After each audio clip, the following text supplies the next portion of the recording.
All right, everybody. So this is a really important tutorial into how to write a really good academic essay. And we're going to use a model called the staircase method that I actually only learned about 4 years ago. And I was really impressed when my professor introduced me to this model because it does a nice job of taking the kind of necessary structure that we get from a 5 paragraph essay, but doing so much more with that structure. So it might be a little bit confusing. You might have to watch this a couple times or follow up with questions. But I think once you get into it, you'll feel pretty confident that it's a good way to outline your paper and a really good way to end up writing your paper. So just as kind of a review, right? The reason that we don't want to write a 5 paragraph essay is because it's very boring and it's very predictable. We're going to have an introduction that includes a hook and a thesis statement. And the hook is usually like so lame. It's just a quote or it's like a rhetorical question that does just the tiniest little bit to get your audience engaged, and it's really faux engagement. It does not get us as engaged as it's meant to be, and so we don't want to do that. We want to rethink, well, I've done these better things with introductions since I've learned the hook, and so there are plenty of ways to reimagine how we get our audience interested, including doing what a lot of journalists do, like putting it on one person or giving us a recent incident or not giving us a hypothetical. I really don't like the hypotheticals, but giving us like here are a couple of people in the real world who are being affected by this issue, and introducing us to the human part of your argument. Of course, the thesis, like you need to present your purpose, right? But the thesis is, again, a really boring sentence that's going to outline your entire paper, and we don't necessarily want to do that. The nice thing about a thesis is it's a clarifying sentence. The nasty thing about it is it's one really long sentence that's almost unnecessary by the time we get into the paper. But the introduction isn't the most toxic part of the 5 paragraph essay. Once we get into the body paragraphs, we're just on repeat mode the whole time. We get a topic sentence that refers to the thesis, and then we get this sandwich of context, quote, explanation, and then we repeat that 2 or 3 times.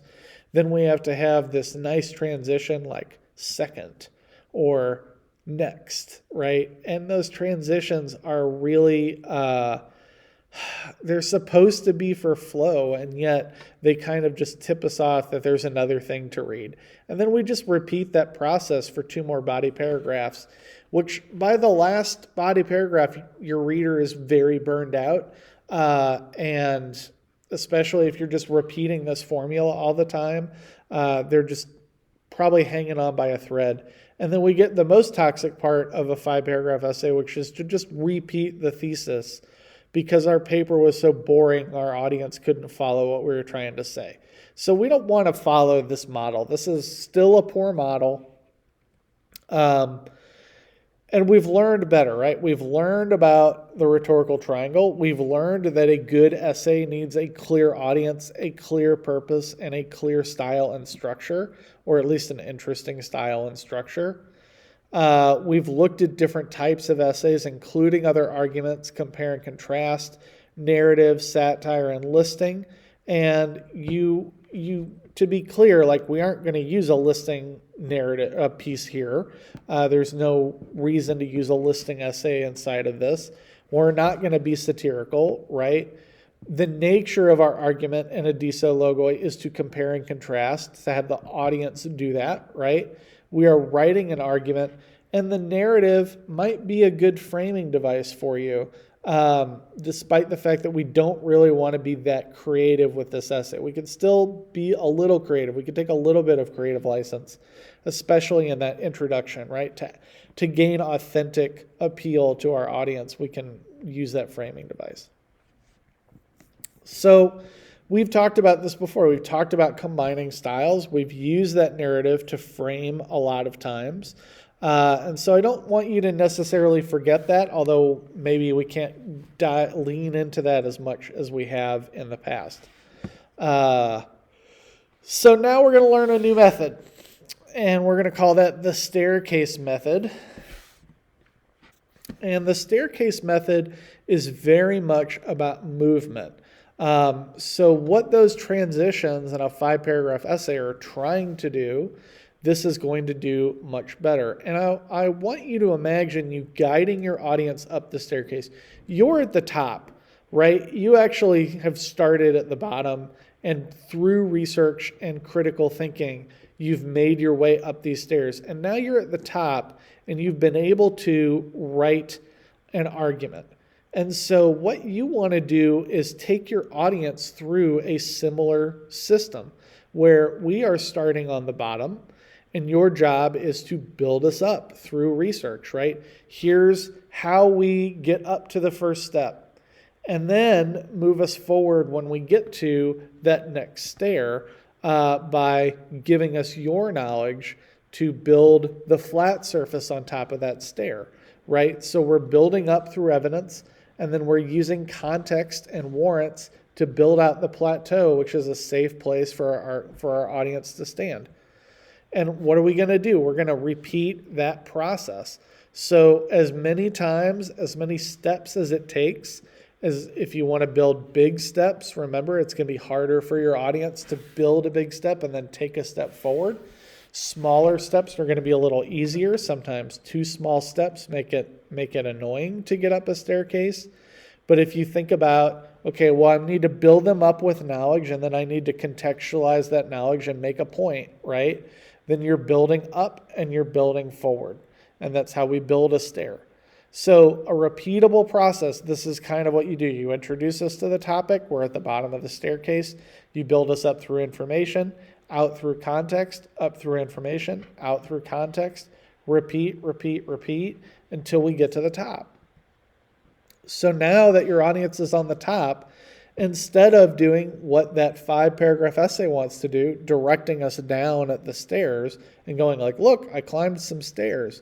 No, now we get to direct our attention to something new, whether it's the room upstairs or another flight of stairs in this case. Here we have an option, right? You don't have any options at the beginning of this staircase, but you do when you get to the top. Well, now we are standing at the top. We're standing on a platform, and we're looking down, with understanding, not with repetition. And looking down with understanding allows us to look up to new things, right? Well, I understand there are new things to learn.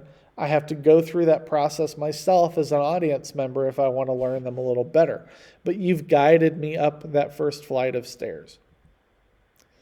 So the staircase allows for a fluid motion. You don't need all these herky-jerky transitions. You are moving us from point to point, but you're moving us in a very linear fashion and not in a, here's a thing, here's a thing, here's a thing. Here's a thing, here's a thing, here's a thing. Here's a thing, here's a thing, here's a thing. Don't you understand all the things that I did, right? We don't want that. That's terrible.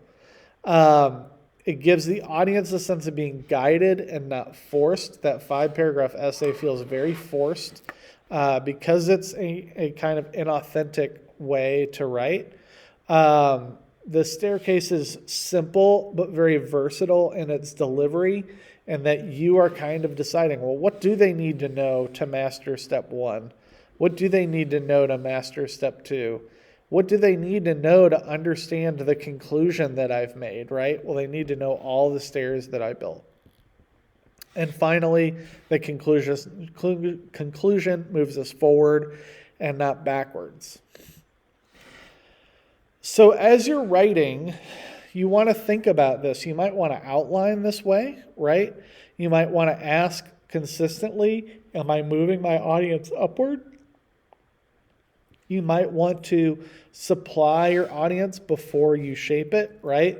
So the nice thing about supplying them with evidence is you're showing them, I'm shaping this into a rational idea after I let you see the info. Now you watch me shape it, right? Now, an audience can disagree with how you shape it, but they're going to have a hard time disagreeing with the evidence, right? So if you show them the evidence first, they're going to be a lot more malleable to how you're shaping the argument. Information pushes up, explanation pushes forward. I know I've said that about a dozen times, but that's really helpful as you're writing. Think, I'm building a staircase, I'm building a staircase.